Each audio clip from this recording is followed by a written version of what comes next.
Hello, everybody. Happy Wednesday. I hope wherever you are, you have beautiful, sunshiny weather. We are dreary and cloudy and rainy, and it's sad, and I'm not sure why I'm still here in Alabama.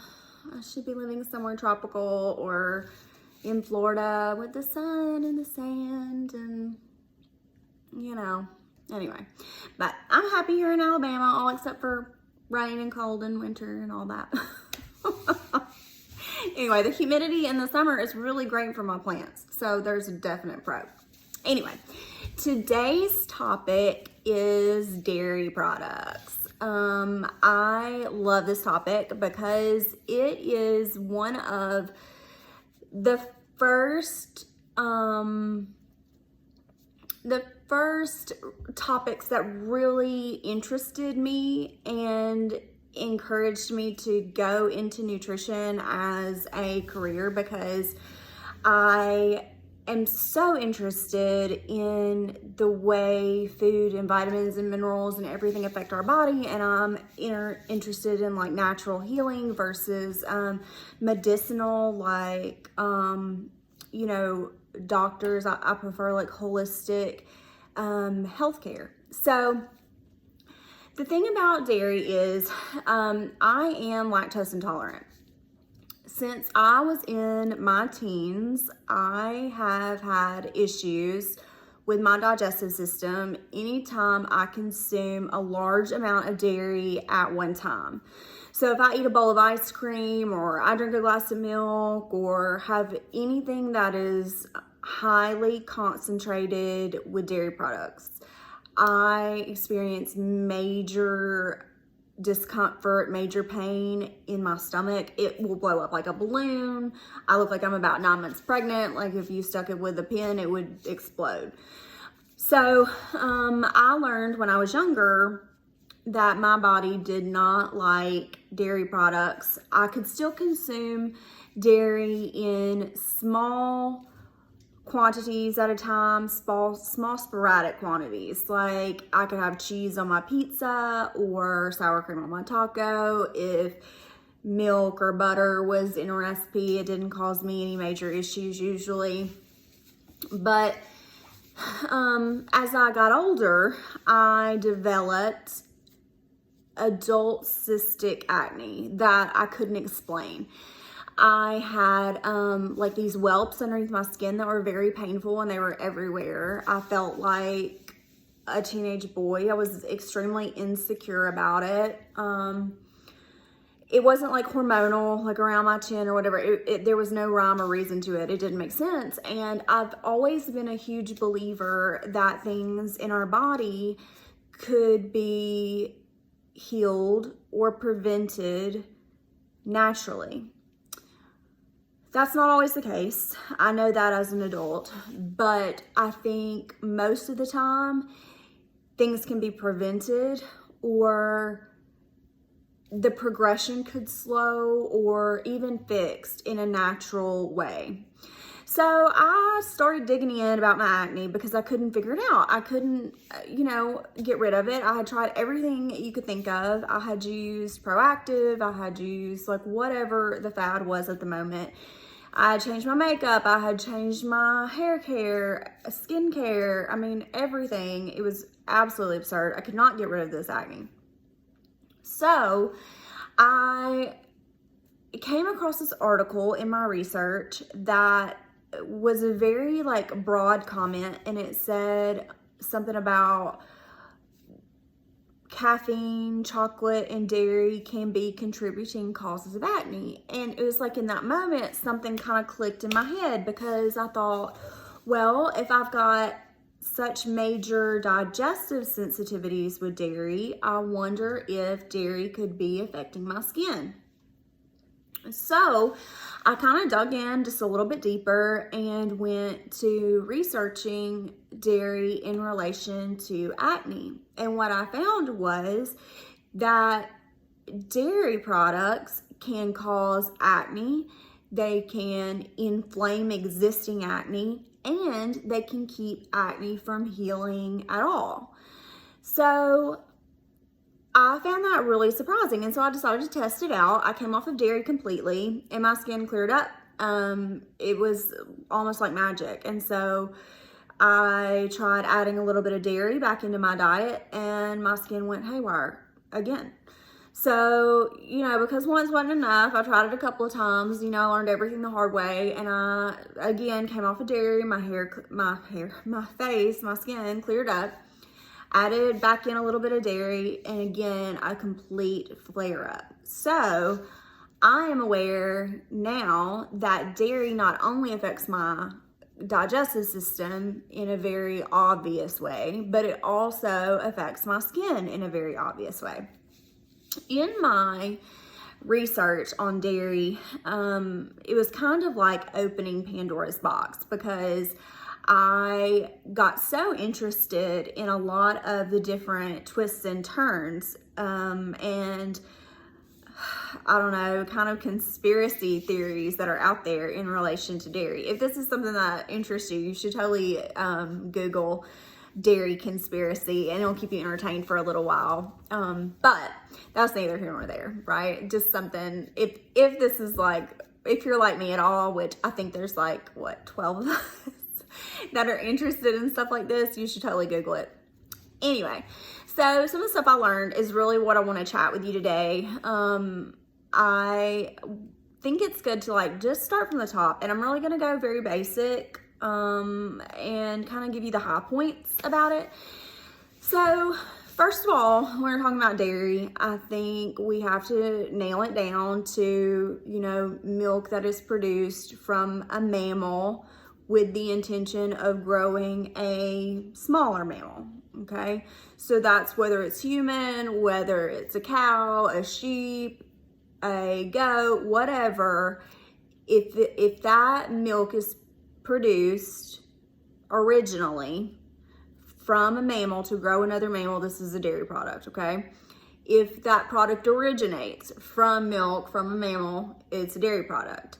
So eggs are not dairy. What is this? Something else? I don't know. People always are getting confused about what's what. But dairy is a milk or milk product that is created from a mammal's naturally producing milk, okay? So once we know that, I think it's important to note that humans are the only species that consume milk from another species. And that's fine. I think, you know, a lot of people get really hung up on that, but I think, you know, if you subscribe to the Bible, which I do, I believe it cover to cover. We believe God gave us all the animals and, you know, put them here for us. So I don't think there's anything weird about us making ice cream or whipped cream or whatever from a mammal's milk. However, I do think it's, you know, helpful to notice the science kind of behind dairy in general, though. For instance, when we are babies or have a baby, that baby is primarily dieting on milk alone, okay? That's where all the nutrients are coming from. That's how that baby is going to grow healthy bones and joints and cognitive function and move and think and all of that, okay? So all of that nutrition that is needed for that is in that milk, whether it's coming from a mother's body or it is coming from a supplement such as formula or whatever, okay? So in that is everything that's needed for that child to grow big and strong. Well, one of the biggest proteins is lactose, okay? And the body creates, when you're young, lactase to help the body break it down, okay? Because it's very hard to digest. Well, as you age and as you leave childhood and you start to get into adolescence and you start to get into adulthood, the body stops making lactase to break down lactose, okay? And because the body stops making that enzyme, the problems that are associated with dairy start coming into play, because everything that was needed to help a child grow is still there. It hasn't gone anywhere. And as an adult, you're fully grown and you're done growing. So when you're pulling something into your body that's triggering your growth hormones, you have to be very careful, because along with triggering growth hormones in the body, you are also spiking insulin, okay? So dairy is one of the highest sources of saturated fat and cholesterol in the American diet. So when we spike insulin levels, when we're triggering hormone growth, we are opening up our body to a host of other issues. This can cause, in the mild sense, bad seasonal allergies, asthma, acne. We start getting into bigger stuff like obesity, type 2 diabetes, and all of that's pretty scary, because we want to prevent those issues inside of our body. We want to protect the gut bacteria. We don't want to overproduce hormones in a negative way. In my opinion, the biggest cause of concern with dairy products is that high levels of insulin, along with the other hormone issues directly related to dairy products, it can stimulate unregulated cell growth. Dairy products and the fact that they cause unregulated cell growth have been directly linked to the cause of hormonal types of cancer. So if you have a family history of cancer, you need to be very aware of this, because when you are bringing anything into your body that is going to stimulate growth, if you have precancerous cells, or you have cancerous cells, or you have any type of precursor going on inside your body and you stimulate growth, you are also stimulating those bad cells that you do not want to stimulate, okay? So the specific proteins in dairy, IGF-1 with insulin, have been linked to ovarian cancer, prostate cancer, breast cancer, these hormonal related cancers. And I feel like we are covered up with cancer lately, and it is affecting everyone that I know. It's affecting all of our lives. And I think that we as a culture need to start being aware of things that are triggering a lot of these problems. I feel some type of way even about kind of discussing this, because it's very sensitive, but it's fact too. And I think if you don't know, you can't do anything about it. But if you do know, you can do your best to prevent it. You cannot feed it anyway, okay? I'm not saying that it's going to cause these problems, but I'm saying in some people's bodies, it's a possibility.